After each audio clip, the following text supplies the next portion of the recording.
Lord Blackwood is an aristocrat. He was conceived in a very strange ritual by a strange father who belongs to a secret order, and has obviously had some kind of strange background, which has turned him into rather a dastardly figure who decides that everybody running the country isn't doing it very well and he can do it much better, and like all ambitious narcissists decide that he needs to just wipe out people who don't agree with him and then take over the world.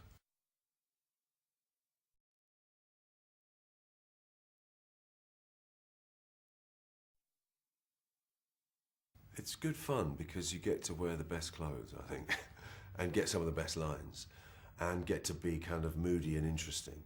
And psychologically, you have to kind of explore them, really, because you need to find out why they are the way they are. So they're a bit of a challenge, I think.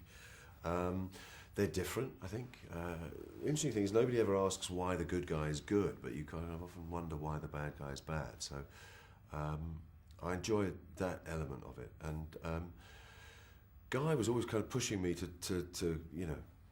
go further, but my instinct was always just to keep him quite contained. I think if you're selling yourself as somebody who's in league with the devil and dabbling in the occult and with a direct link to the supernatural, you need to have some kind of presence and stature.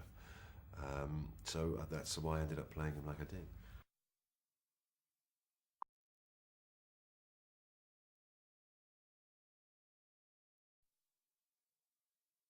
Well, I know Lionel and the makers of the film always felt that Holmes is only as good as his adversary.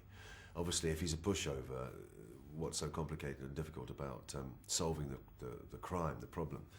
So maybe that's why he's not drawn from the novel or the short stories, unlike pretty much everything else in the film. And I've worked out that it left them free to, just let their imaginations run riot and create this occult dabbling lunatic.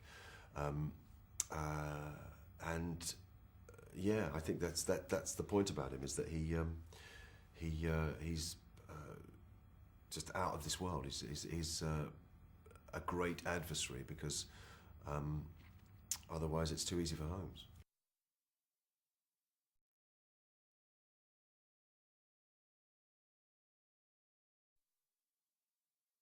It's a pleasure because he's obviously extremely talented. He's a huge star, and but it comes from somewhere. I've always thought Robert was a brilliant actor, even when he was doing it ages ago in the smaller roles. I was always aware of him, and always aware of a kind of mercurial, kind of dangerous quality that he's always had.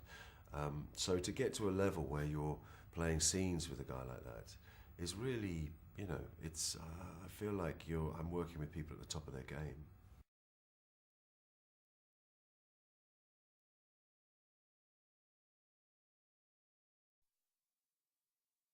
It didn't seem to be any different, I have to say. I mean, the reason I keep coming back is because I really like the way he operates. I like the sets that he creates. It was obviously a lot more money, which he's keen to point out, and that for a director is manna from heaven because it allows you to kind of operate on a much bigger canvas, or paint on a much bigger canvas. He